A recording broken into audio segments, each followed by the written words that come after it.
পারতাম, আমার তো সময় কম, আমার ভাগ্যটাই খারাপ চলছে। নাম্বার 3, তারা যারা সব সময় অভিযোগ করেন, আমার কাছে তো টাকা নেই, সব খারাপ জিনিস কেন আমার সাথেই ঘটে, আমি তো অনেক পরিশ্রম করি তবু কিছু হচ্ছে না কেন। নিজেকে সব সময় ভুক্তভোগী হিসেবে দেখাতে ভালোবাসেন।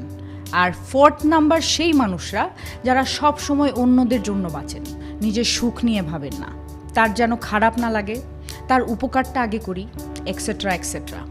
আর 5th নাম্বার তারা যারা বলেন আজ করার ইচ্ছে নেই, কাল করব, এখন সঠিক সময় নয়, পরে দেখা যাবে।